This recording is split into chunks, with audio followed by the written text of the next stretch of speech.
Imagine the smoke-filled war rooms of 1944, where the fate of nations was being decided not on the battlefield, but behind closed doors.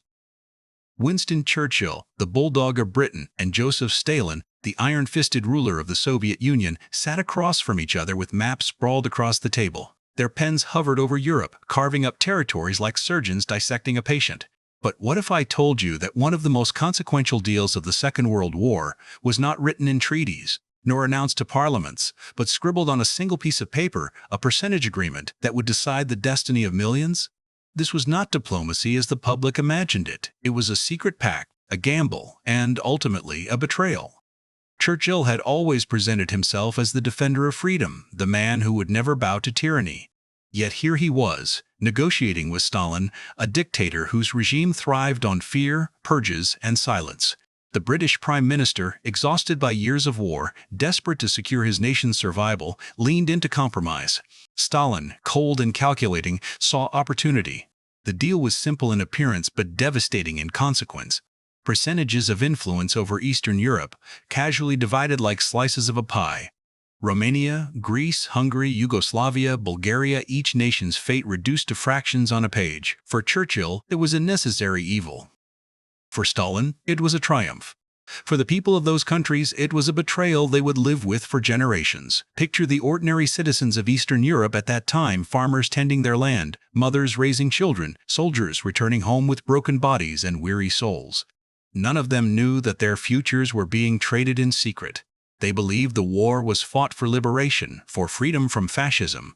Yet, in the quiet of Moscow, their destiny was being sealed by two men who spoke of percentages, not people. Churchill's pen scratched the paper. Stalin's eyes gleamed with satisfaction. The handshake that followed was not one of friendship, but of cold calculation, and in that moment the seeds of the Cold War were sown. The betrayal was not immediate, but it was inevitable. This is the story of that secret deal, how it was made, why Churchill agreed to it, and how Stalin exploited it. It is a tale of desperation, ambition, and the cruel arithmetic of power. Over the next 40 parts, we will peel back the layers of this hidden history, exploring the human cost, the political maneuvering, and the emotional toll of decisions made in secrecy. You will hear of Churchill's doubts, Stalin's ruthlessness, Roosevelt's silence, and the cries of nations caught in the crossfire. And as we journey deeper, one question will haunt us: was Churchill a pragmatic strategist who saved Britain, or a betrayer who sacrificed millions to Stalin's grip? The answer lies in the shadows of history, waiting to be uncovered. By 1944, Winston Churchill was a man carrying the weight of an empire on his shoulders. Britain had survived the Blitz, endured rationing, and fought tooth and nail across deserts, seas, and skies. Yet the war was far from over, and the looming shadow of Nazi Germany still threatened Europe. Churchill knew that Britain's strength was waning. The empire was exhausted, its coffers drained, its people weary. He looked across the Atlantic to Roosevelt, across the continent to Stalin, and realized that Britain could no longer dictate the future alone. This realization gnawed at him. The bulldog who had once roared defiance now faced the cold truth. Survival meant compromise. Churchill's nights were restless. He scribbled notes, chain-smoked cigars, and muttered to himself about the fate of Europe. His advisors urged caution, but Churchill's instincts told him that Stalin was the key. The Soviet Union had borne the brunt of the German war machine, losing millions of lives, yet still advancing westward with terrifying momentum. If Britain did not secure Stalin's cooperation, the Red Army might swallow Eastern Europe whole. Churchill's dilemma was stark: resist Stalin and risk isolation, or bargain with him and risk betraying the very ideals he had sworn to defend. This was not just politics, it was deeply personal. Churchill had built his reputation on defiance. "We shall never surrender" was his creed. Yet now, surrender of another kind loomed, surrendering principles for pragmatism. He thought of the British people, of the soldiers who had died believing they fought for freedom, and of the children who deserved a future free from tyranny. Could he justify a secret deal with Stalin, knowing it would condemn millions to Soviet domination? The question haunted him, and in his heart he knew history would judge him harshly. And so, Churchill prepared himself for Moscow. He rehearsed arguments, imagined Stalin's responses, and steeled himself for the negotiation that would define the post-war world. He told himself it was necessary, that Britain's survival outweighed the fate of distant nations. But deep down, he felt the sting of betrayal already forming. The bulldog was about to make a deal with the bear, and the consequences would echo for generations. Joseph Stalin was no ordinary negotiator. He was a master of silence, of letting others speak until they revealed their weakness. When Churchill arrived in Moscow, Stalin greeted him with a smile that concealed daggers. To Stalin, Churchill was desperate, and desperation was leverage. Stalin had already envisioned a Soviet sphere stretching across Eastern Europe, a buffer zone to protect Russia from future invasions. The war had given him legitimacy, but now diplomacy would give him control. Stalin's mind was ruthless. He did not think in terms of liberty or democracy, he thought in terms of power, security, and domination. He saw Churchill's exhaustion, Roosevelt's hesitation, and Europe's vulnerability. To him, the percentage agreement was not a compromise but a conquest written in ink. Stalin knew that once Churchill put pen to paper, Britain would be complicit in the Soviet takeover. And Stalin relished the irony. The champion of freedom would become the architect of subjugation. The meeting was tense, filled with pauses and half-smiles. Churchill spoke of balance, of fairness, of preventing chaos. Stalin listened, nodded, and then quietly slid the paper across the table. Romania, 90% Soviet; Greece, 90% British; Hungary, Yugoslavia, Bulgaria divided in fractions. It was so simple, so chilling. Churchill hesitated, but Stalin's gaze was unyielding. The deal was not about percentages, it was about people, millions of them, whose lives would be dictated by this silent transaction. When Churchill finally agreed, Stalin's smile widened. It was not joy, but satisfaction. He had secured what he wanted without firing a shot. The Red Army would march, the Soviet flag would rise, and Churchill's signature would serve as justification. Stalin had played the game perfectly, and Churchill had walked straight into his trap. Across the Atlantic, Franklin D. Roosevelt watched events unfold with a mixture of caution and detachment. The American president was focused on defeating Japan, on preparing for the final push against Germany, and on shaping the United Nations. He knew of Churchill's deal with Stalin, yet he chose silence. Roosevelt believed that the alliance with the Soviet Union was too vital to risk confrontation. To him, the secret pact was distasteful, but tolerable. Roosevelt's silence was not ignorance, it was calculation. He understood that America's power would dominate the post-war world, and he believed that Soviet expansion could be contained later. But his silence carried a heavy cost. By refusing to challenge Stalin, Roosevelt allowed the betrayal to stand. Churchill's compromise became reality, and Stalin's grip tightened. For Churchill, Roosevelt's silence was both a relief and a burden. Relief because it meant America would not condemn him. Burden because it meant he bore the guilt alone. Churchill had hoped Roosevelt might intervene, might share the responsibility, but instead he was left isolated. The pact was Churchill's signature, Churchill's decision, Churchill's betrayal, and so the stage was set. Britain weakened, America silent, and the Soviet Union triumphant. The secret deal was no longer just a piece of paper.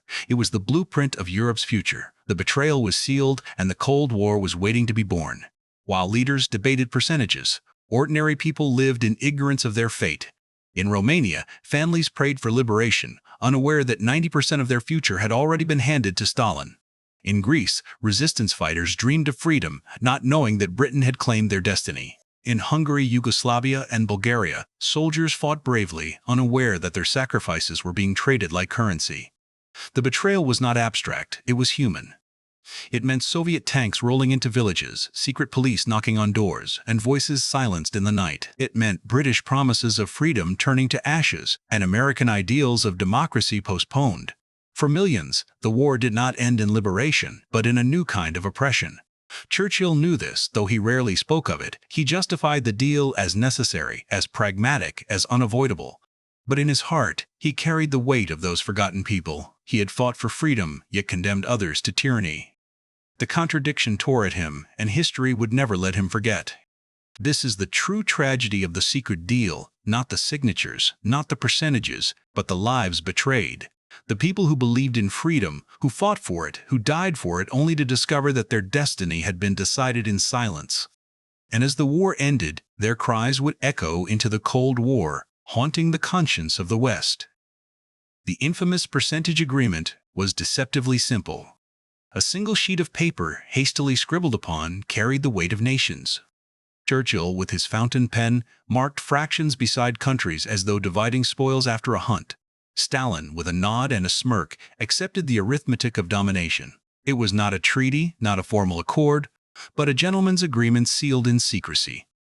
Yet its consequences would be anything but gentlemanly. Churchill later described the moment almost casually, as if it were a practical solution to a pressing problem. But beneath the casual tone lay a chilling reality: millions of lives reduced to percentages. The paper was folded, tucked away, and hidden from public view. No parliament debated it, no citizens voted on it. It was a pact born in shadows, destined to shape the light of history. For Stalin, the paper was a triumph. It legitimized his ambitions, gave him a veneer of cooperation, and ensured that Britain would not oppose his expansion. For Churchill, it was a compromise he hoped would prevent chaos. But for the people of Eastern Europe, it was a betrayal written in ink. Their futures had been decided without their knowledge, their voices silenced before they could even speak. The paper of percentages was more than a document. It was a symbol of desperation, of pragmatism, of betrayal.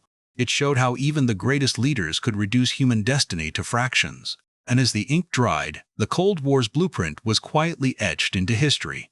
Among the nations divided, Greece stood out as the exception. Churchill insisted that Britain must retain control there, fearing that Soviet influence would ignite chaos in the Mediterranean. Greece was not just another country. It was a strategic lifeline, a gateway to the seas, a cradle of Western civilization. Churchill's determination was fierce, and Stalin, calculating as ever, conceded. But the concession was not kindness, it was calculation. Stalin knew that Greece was less vital to his ambitions than Romania or Bulgaria. By yielding Greece, he gained legitimacy for his dominance elsewhere. Churchill celebrated the agreement as a victory, but in truth, it was a hollow triumph. Britain had secured Greece, but at the cost of sacrificing much of Eastern Europe. The people of Greece, however, paid dearly. Civil war erupted, fueled by ideological divisions and foreign interference. Britain's involvement was heavy, and later, America would step in under the Truman Doctrine. Greece became a battleground not just for its own freedom, but for the ideological struggle between East and West. Churchill's insistence on Greece revealed his priorities, his fears, and his pragmatism. But it also revealed the cruel arithmetic of the deal: one nation saved, many others condemned.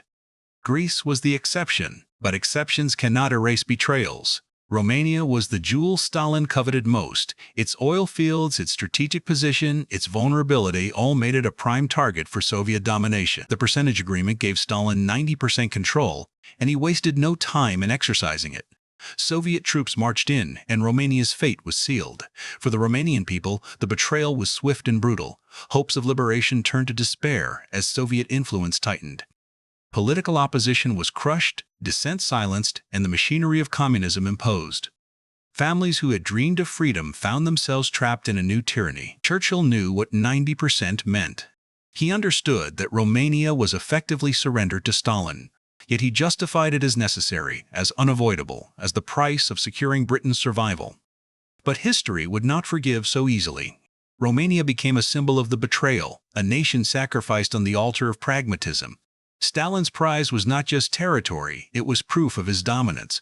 Romania's fate showed the world that the Soviet Union was not merely a wartime ally, but a post-war conqueror, and Churchill's signature had made it possible. Hungary and Bulgaria were divided in fractions, their destinies split between Soviet and British influence. On paper, it seemed balanced, even fair. But in reality, fractions meant little when the Red Army stood at the gates. Stalin's presence was overwhelming, and percentages became meaningless. Hungary, scarred by war and desperate for stability, found itself under Soviet control.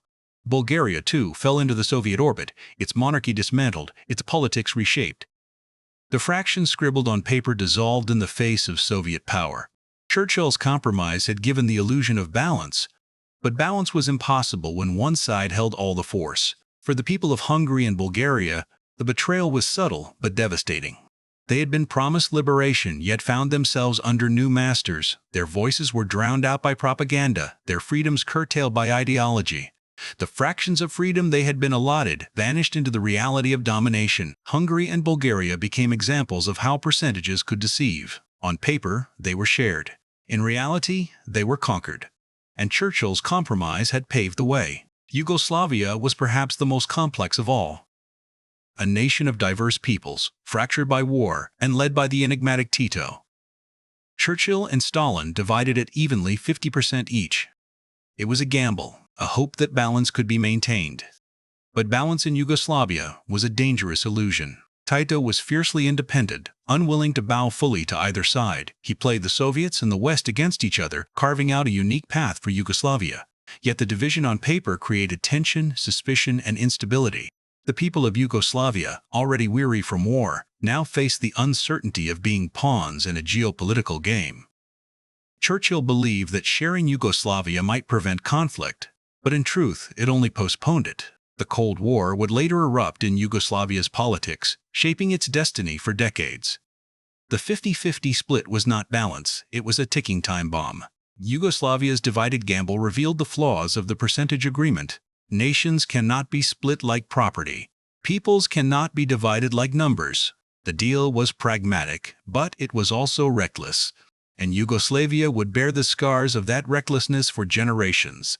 In the aftermath of the Moscow meetings, Churchill often found himself alone, staring into the haze of his ever-present cigar smoke.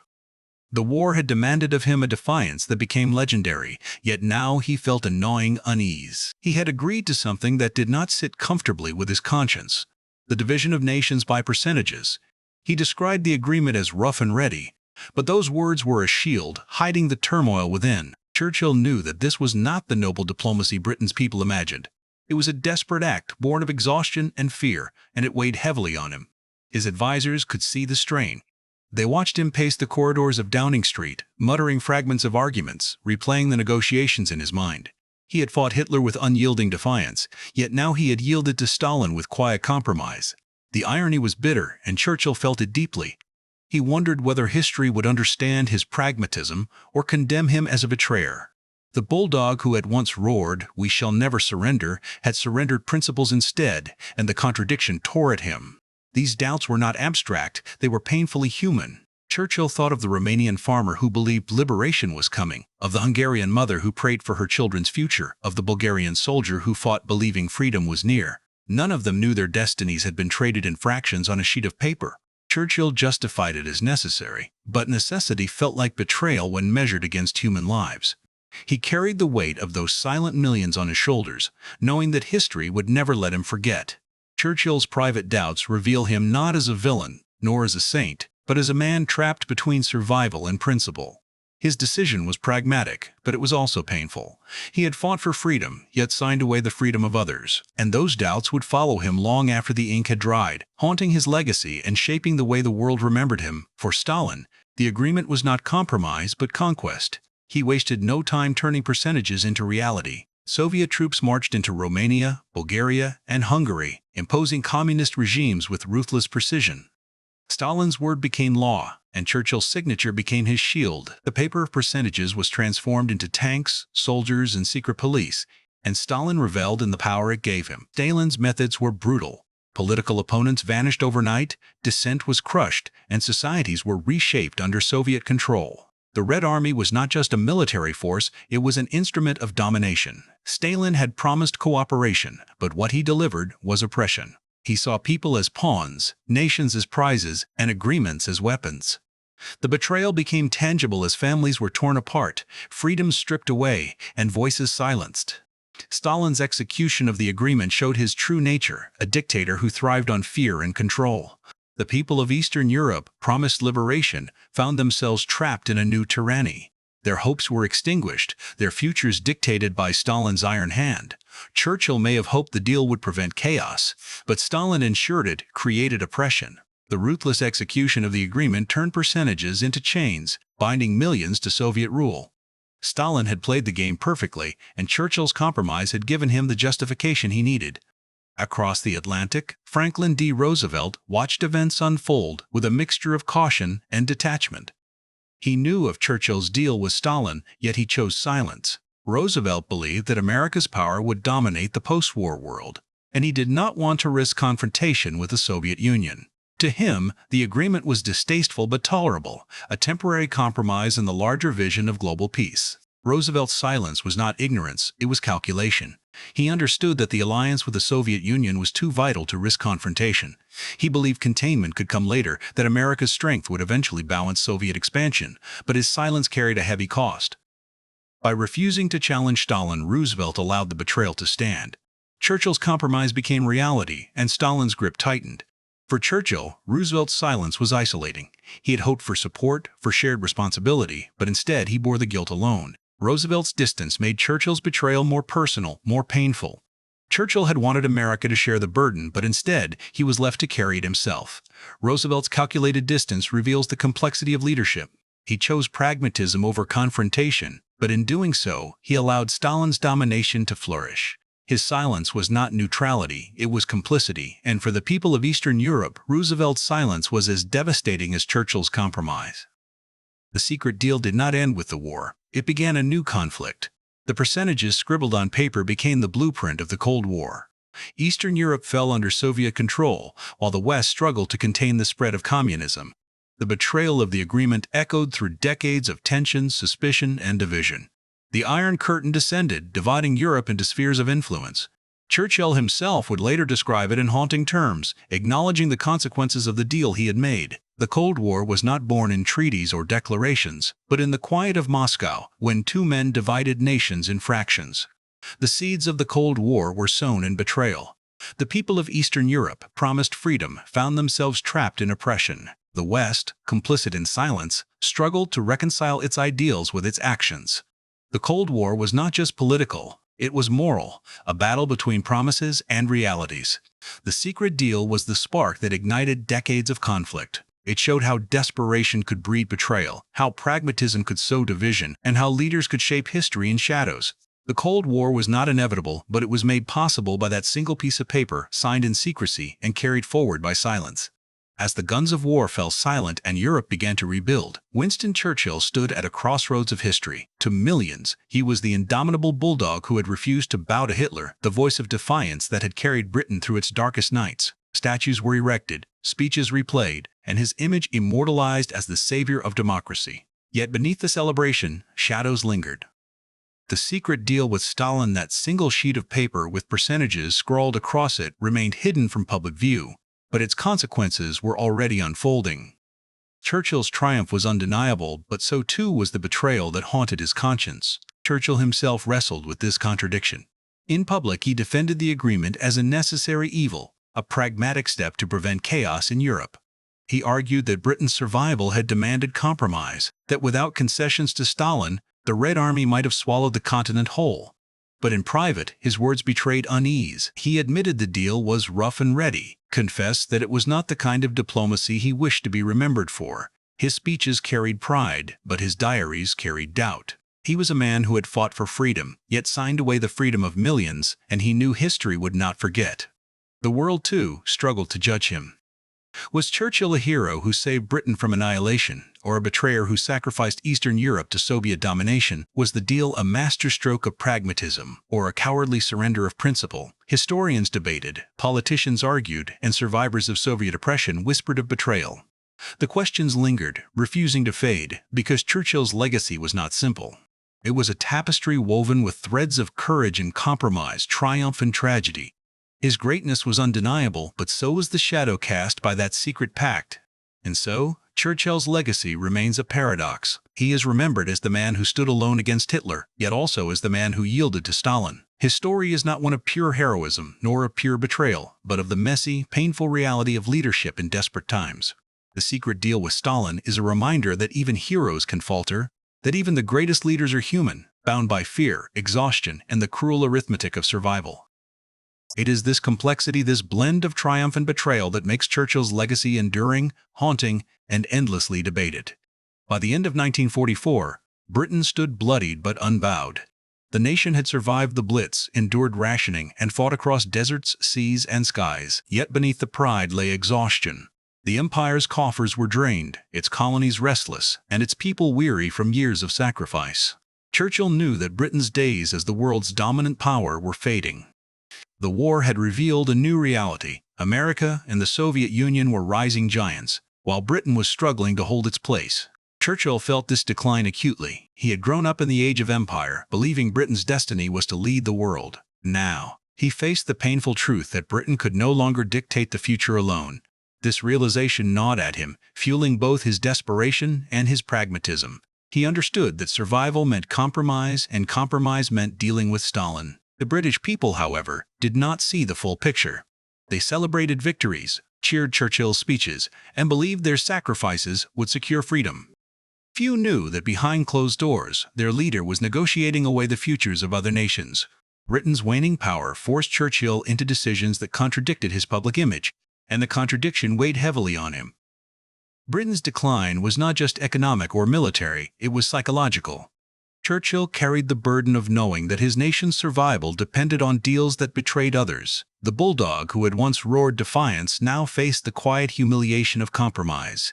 And in that humiliation, the seeds of betrayal were sown. While Britain weakened, Stalin's power grew. The Soviet Union had borne the brunt of the German war machine, losing millions of lives, yet still advancing westward with terrifying momentum.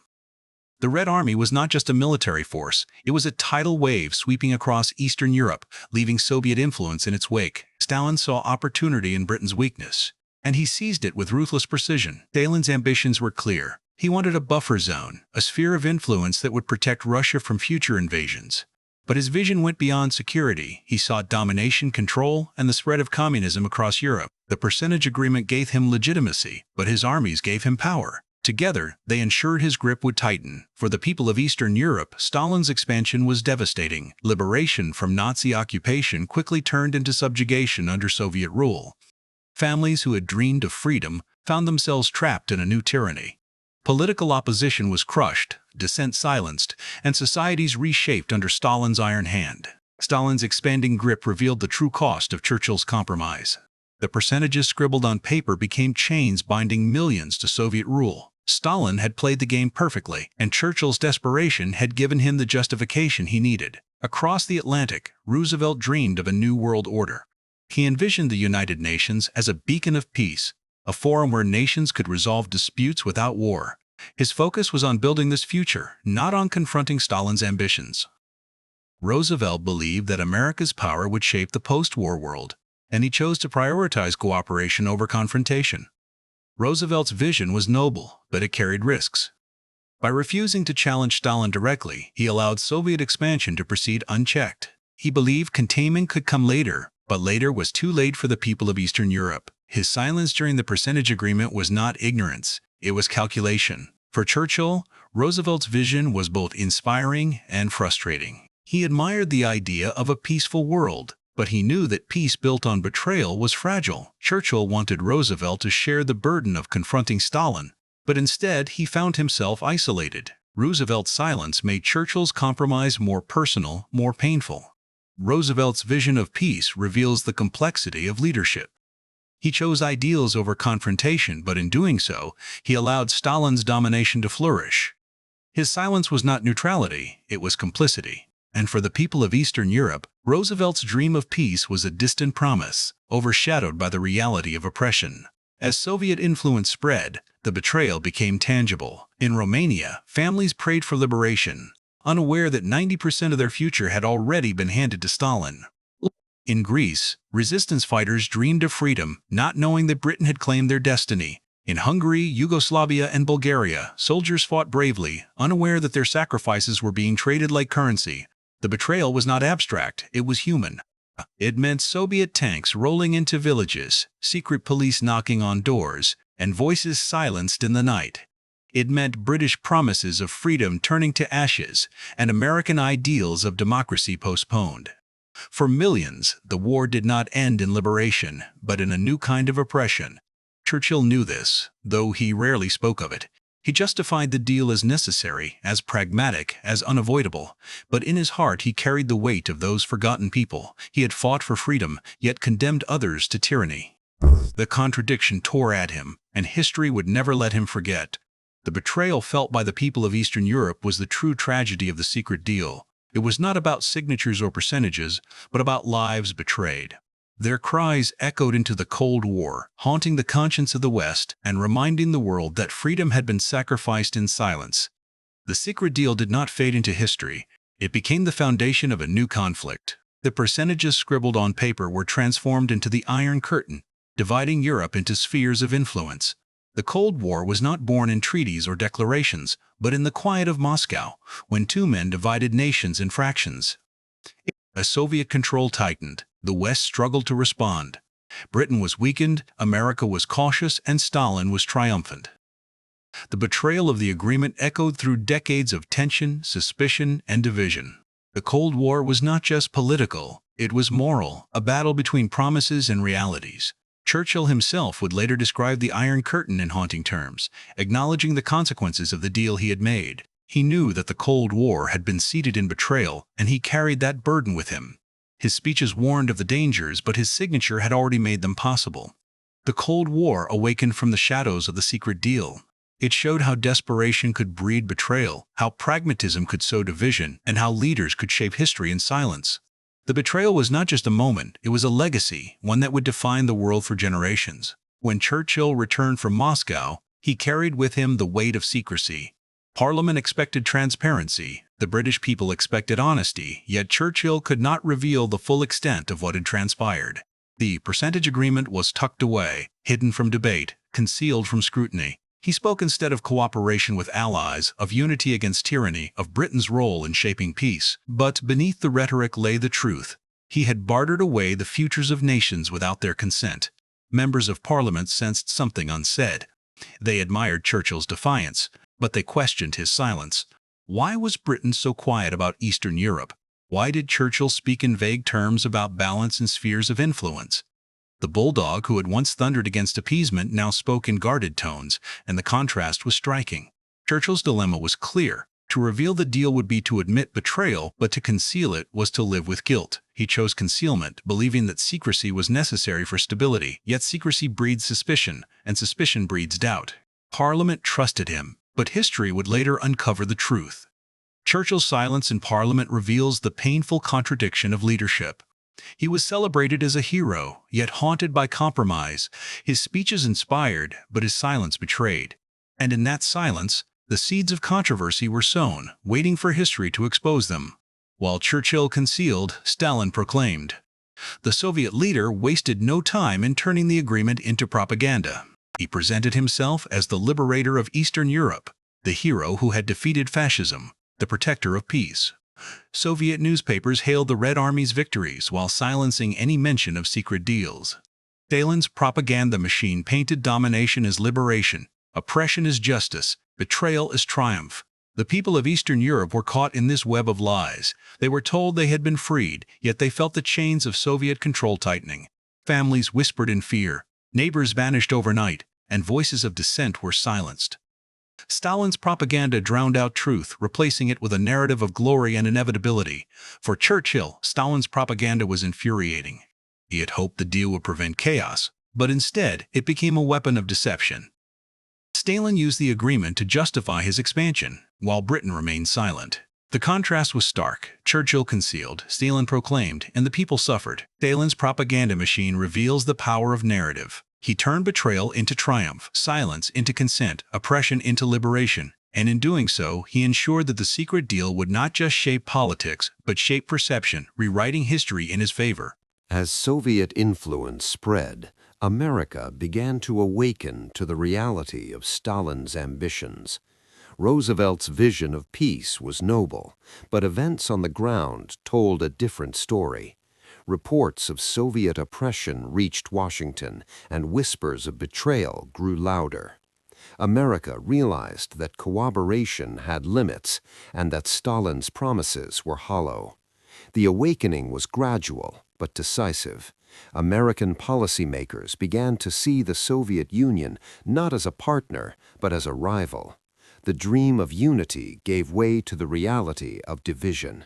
The Cold War was not yet declared, but its foundations were being laid in the corridors of Washington. For Churchill, America's awakening was both vindication and frustration. He had warned of Stalin's ambitions, yet he had also enabled them. He wanted America to share the burden, but instead he found himself both complicit and isolated.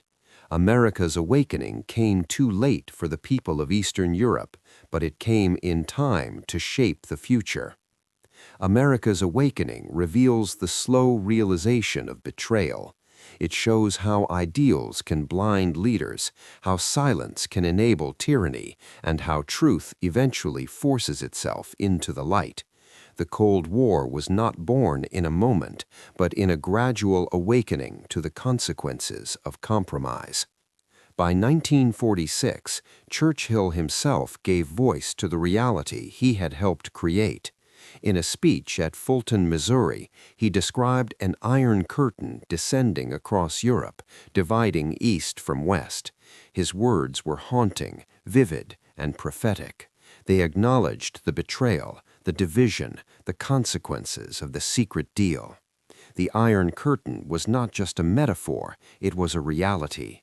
Soviet tanks patrolled Eastern Europe, secret police silenced dissent, and propaganda controlled minds. The West watched in frustration, knowing that the division had been seeded in Moscow when Churchill and Stalin divided nations in fractions. Churchill's speech was both confession and warning. He admitted the consequences of compromise, yet he also called for resistance. He wanted the West to stand firm against Soviet expansion, to defend freedom where it remained. His words galvanized America, but they also revealed the contradictions of his own actions. The Iron Curtain speech marks the moment when betrayal became public. It showed that secrecy cannot last, that compromises cannot be hidden, that history will always reveal the truth. Churchill's words were powerful, but they were also haunted by the shadow of the deal he had made. Behind the speeches, the politics, and the propaganda lay the human cost. Millions of people in Eastern Europe lived under Soviet domination, their freedoms stripped away, their voices silenced. Families were torn apart, communities reshaped, and lives destroyed. The betrayal was not abstract, it was painfully real. In Romania, farmers saw their land seized. In Hungary, students were indoctrinated. In Bulgaria, dissenters vanished into prisons. In Yugoslavia, suspicion and division tore communities apart. Stalin's consolidation of power reveals the true consequences of Churchill's compromise. The percentages scribbled on paper became chains binding millions to Soviet rule. Stalin had played the game perfectly, and Churchill's desperation had given him the justification he needed. As Stalin's grip tightened, America shifted from cooperation to confrontation. The dream of unity gave way to the reality of division. Policymakers in Washington realized that the Soviet Union was not a partner, but a rival. The Cold War was not yet declared, but its foundations were firmly laid. The Truman Doctrine marked this shift. America pledged to defend nations threatened by communism, beginning with Greece and Turkey. The Marshall Plan followed, offering aid to rebuild Europe and resist Soviet influence. America's awakening was decisive, and it reshaped the global balance of power. For Churchill, America's shift was both vindication and frustration. He had warned of Stalin's ambitions, yet he had also enabled them. He wanted America to share the burden, but instead he found himself both complicit and isolated. America's confrontation came too late for the people of Eastern Europe, but it came in time to shape the future. America's shift to confrontation reveals the slow realization of betrayal. It shows how ideals can blind leaders, how silence can enable tyranny, and how truth eventually forces itself into the light. The Cold War was not born in a moment, but in a gradual awakening to the consequences of compromise. In 1945, Churchill faced a shocking defeat. Despite his wartime heroism, the British people voted him out of office. They wanted change, prosperity, and a new vision for the future. Labour's Clement Attlee became Prime Minister, and Churchill was left to reflect on his legacy. The defeat was painful. Churchill had led Britain through its darkest hours, yet now he was cast aside. He struggled with the contradiction, celebrated abroad, rejected at home. His speeches still inspired, but his policies no longer satisfied. The bulldog had barked, but the people wanted a new voice. Out of office, Churchill watched as the world he had shaped continued to evolve. Stalin's grip tightened, America's confrontation grew, and Britain's decline deepened. He remained a voice of warning, but his power was gone. The betrayal he had enabled now unfolded without him. Churchill's fall from office reveals the fickle nature of politics and the burden of leadership. He was a hero, yet he was rejected. His legacy was triumphant, yet haunted. And the secret deal with Stalin remained a shadow over his greatness. By the late 1940s, the Cold War was no longer a shadow, it was a reality. Europe was divided, alliances formed, and tensions escalated. The betrayal of the secret deal had become the foundation of a global conflict that would last for decades. The arms race began, with nuclear weapons threatening humanity itself. Propaganda battles raged, alliances formed, and tensions escalated. The Cold War was not just political, it was existential. The world lived under the shadow of annihilation, and the betrayal of Eastern Europe was at its core. For Churchill, the intensification was both vindication and regret. He had warned of Stalin's ambitions, yet he had also enabled them. He saw his fears realized, but he also saw his compromise exposed. The Cold War was his prophecy, but it was also his burden. The solidification of the Cold War reveals the enduring consequences of the secret deal. It shows how desperation can breed betrayal, how pragmatism can sow division, and how leaders can shape history in silence. The betrayal was not just a moment, it was a legacy, one that would define the world for generations. In 1951, after years in the political wilderness, Winston Churchill returned to power as Prime Minister. The world had changed since his wartime leadership. Britain was weaker, America stronger, and the Soviet Union entrenched behind its Iron Curtain. Churchill's return was not the triumphant roar of the bulldog, but the weary return of a statesman burdened by history. He sought to guide Britain. Churchill's reflections remind us that leadership is never pure. It is messy, painful, and human. Even heroes falter. Even great men compromise. The secret deal with Stalin remains a shadow over his greatness, a reminder that history is shaped not just by victories, but by betrayals. As the Cold War solidified, the legacy of the secret deal became clear. Eastern Europe remained under Soviet control, its people trapped in oppression. The betrayal was not forgotten, it was lived every day, in silence, in fear, in chains. Churchill's compromise had become their reality. The legacy was not just political, it was human. Families torn apart, freedoms stripped away, voices silenced. Generations grew up under communism, their identities reshaped by ideology. The betrayal was not a moment in history, it was a lived experience, passed down through decades.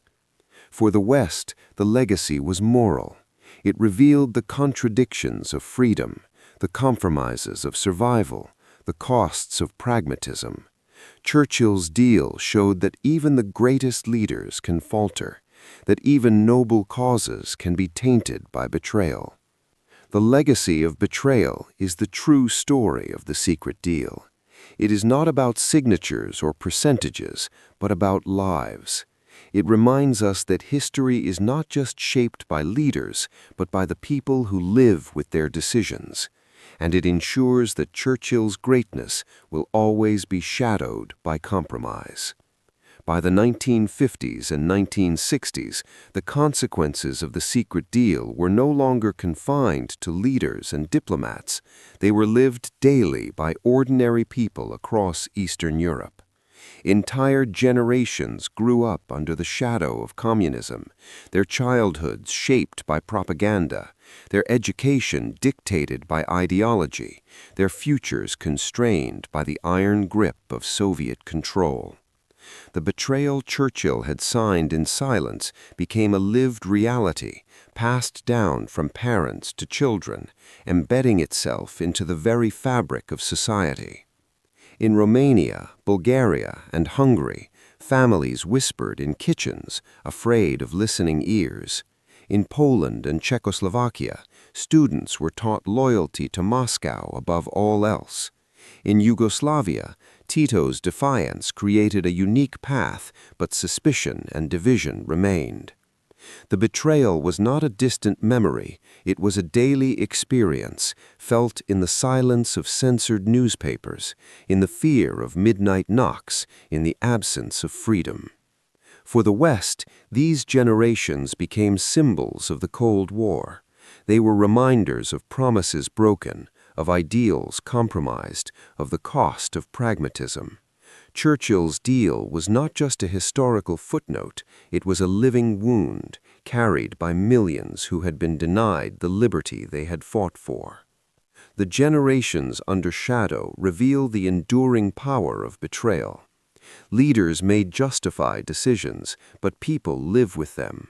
The secret deal was not just ink on paper, it was a chain that bound lives, shaping destinies long after the war had ended. In his final years, Churchill was a man of reflection. His health declined, his speeches slowed, but his mind remained sharp.